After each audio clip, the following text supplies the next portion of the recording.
한반도 남쪽에 자리 잡은 마산은 선사시대부터 사람이 살기 시작해 지금에 이르렀습니다. 마산이라는 지명이 최초로 나타나는 문헌은 세종 7년인 1425년에 간행된 경상도 지리지에 경상우도 내상은 창운부에 있는데 바다 입구인 마산포와 사리 317보 떨어져 있다라는 기록입니다. 1425년 기록에 있다는 것은 그로부터 훨씬 이전부터 마산이라는 지명이 사용되고 있었다는 뜻입니다. 지명의 기원이 고려 후기부터라는 주장도 있지만 정확하게 언제부터인지 확인되지는 않았습니다. 신라시대 마산은 고운 최치원 선생 때문에 널리 알려졌습니다. 현실 정치를 떠난 고운 선생은 은거할 곳으로 마산을 택했고 이곳에 월영대를 세우는 등 많은 흔적을 남겼습니다. 고려시대와 조선시대를 거치면서 선생을 흠모하는 수많은 선비들과 시인 묵객들이 마산을 찾았고 아름다운 마산 풍광을 소재로 한 주옥 같은 시를 남겼습니다. 고려시대 마산은 몽고군의 일본 정벌 기지가 되어 군사 요충지가 되기도 했습니다만 마산의 도시화는 조선 영조 때 설치한 조창인 마산창이 설립된 이후부터였습니다. 1760년 설치된 마산창은 지금의 남성동 파출소와 제일은행 마산지점 일대였습니다. 창동의 창자도 조창에서 딴 이름입니다. 조선 후기의 마산포는 지금의 창동과 남성동, 수성동, 동성동 등에 걸쳐 2000여 세대의 가옥이 밀집한 전통도시였습니다. 해안에는 서성선창, 어선창, 백일세선창, 오산선창 등 4개의 선창이 있었고 동굴광과 서굴광이라는 2개의 굴광이 있었습니다. 이때의 해안선은 어시장 입구에 있었던 남성동 지하도 부근이었습니다. 19세기 마산포항은 동해 원산, 서해 강경, 남해 마산으로 불렸던 남해안 최대의 시장이었습니다. 마산이 근대도시로 변하기 시작한 것은 1899년 개항이 되면서부터였습니다. 신마산이라 부르는 지금의 월영동과 신월동 일대가 개항으로 각국 공동 조개지로 되었고 그곳에 일본인들을 비롯한 외국인들이 들어와 근대식 도시를 만들기 시작했습니다.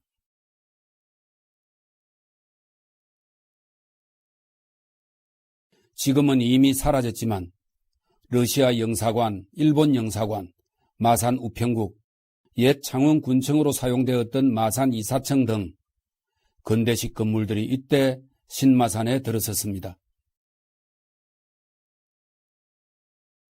성호초등학교의 전신인 마산공립소학교, 월영초등학교의 전신인 마산심상소학교, 그리고 창신학교가 한일 병합전인 이 시기에 문을 열었습니다. 또한 최초의 근대식 시설인 병원, 신문사, 극장, 여관, 유곽, 그리고 제1여고 자리에 있었던 일본의 신사도 이때 세워졌습니다. 1905년 마산에 기차가 들어왔습니다. 경부선 개통과 같은 해 배를 이용해 바다로는 일본, 기차를 이용해 육지로는 서울과 연결되는 교통 요충지가 되었던 겁니다. 이러한 변화 속에서도 이 시기 마산포는 옛 모습 그대로였습니다. 하지만 상업이 발달하여 일본 상인들도 주로 마산포에서 장사하기를 원했습니다. 한일 병합 4년 뒤인 1914년 조선 총독부의 행정구역 정비에 따라 마산은 전국 12개의 부 중 하나에 포함되어 부가 되었습니다. 마산부는 독립된 도시지역으로서 마산시의 시작인 셈입니다.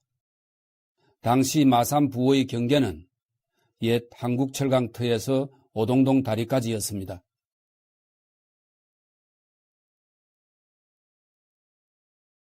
1910년대 마산에 들어선 건물들은 마산 포교당, 수산동 문창교회, 지금의 제1은행터에 들어선 조선식산은행 등이었는데 이 건물들은 안타깝게도 모두 사라지고 말았습니다.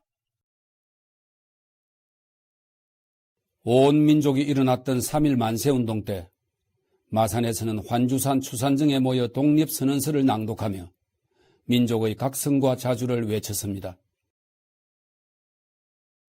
1920년대까지만 해도 마산은 일본 사람들이 조성한 신마산과 우리 선조들이 살았던 옛 마산포 둘로 나누어져 있었습니다.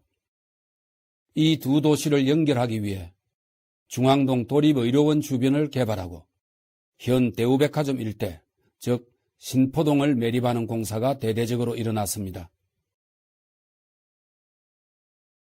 또한 이 시기에 진주와 연결되는 철도 경전선이 개통되어 북마산 지역으로 도시가 크게 확장되었습니다.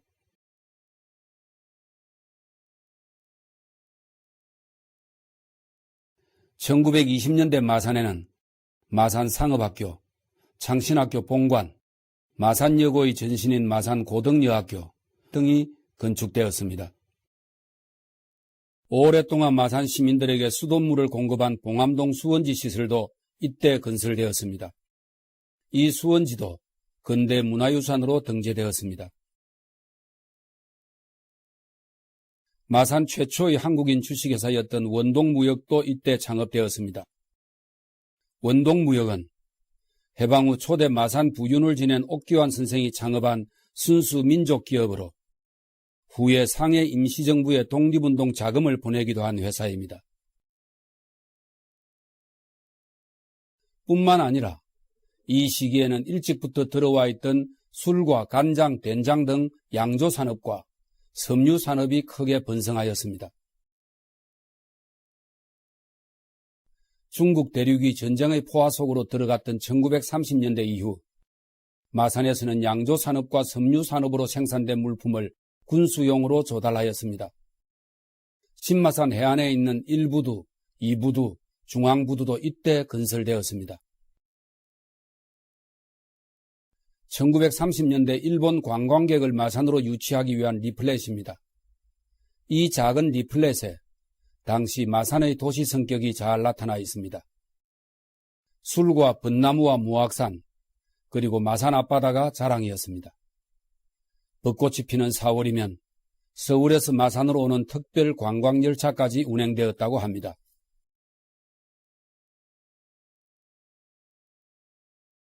(1930년대) 들어선 건물들은 지금도 성지하고 교중에 남아있는 성요셉 성당과 해방 후 제1극장으로 사용되었던 사쿠라강, 1980년대까지 마산시청으로 사용되었던 마산부청사 등입니다.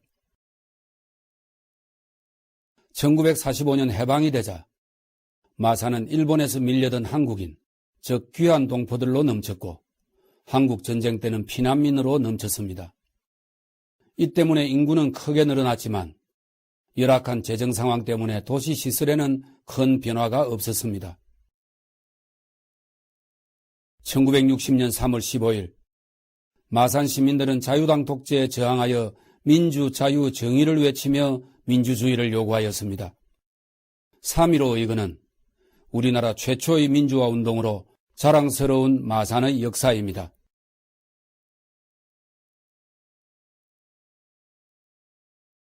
(1960년대) 마산은 산업도시로 부상하였습니다. 수출 자유지역과 한일합섬, 한국철강 등 국내 굴지의 기업들이 마산에 자리를 잡았고 직장을 얻기 위해 전국의 젊은이들이 이 도시로 밀려들었습니다. 당시 마산 최고의 유원지는 가포해수욕장이었습니다. 최근에 항만을 건설한다고 매립에 부린 것이 너무 안타깝습니다. 1970년대 늘어난 인구를 수용하기 위해 도시 곳곳에 넓은 길이 뚫리고 새로운 지역이 개발되어 마산은 한 단계 도약했습니다. 규모만으로 볼 때 도시의 세력이 가장 왕성했던 시기가 1970년대와 80년대였습니다. 1979년 10월 유신 독재를 무너뜨린 부마 민주항쟁이 이 도시에서 일어났습니다. 3.15 의거에 이어 마산 시민들이 이 나라 민주주의를 세운 두 번째 의거였습니다. 이 이후부터 마산은 민주화의 성지라는 자랑스러운 호칭을 얻었습니다. 1990년대 국가산업단지였던 창원이 도시로 출발하면서 자리를 잡았고 마산의 주력 산업들은 이전하거나 쇠퇴기를 맞아 이 도시는 정체되기 시작했습니다. 그러나 지도자들은 도시의 미래 발전에 대한 비전을 제시하지 못했습니다. 2010년 7월 1일 정부의 행정구역 통합정책에 따라 마산은 창원, 진해와 함께 새로운 길을 걷게 되었습니다. 안타깝고 서운하지만 단독 시로서의 이름은 잃었고 구의 명칭에만 남게 되었습니다. 하지만 역사의 방향은 알 수 없습니다. 지금의 마산이 미래에 어떤 모습으로 변하고 성장할지 그것은 마산에서 살아가는 사람들의 꿈과 희망의 크기에 달려 있습니다. 비록 이름은 잃었지만 바다를 사랑했던 마산 사람들이 역사 속에 남긴 문화와 전통 그리고 한 시대를 풍미했던 마산 사람의 자부심은 영원할 것입니다.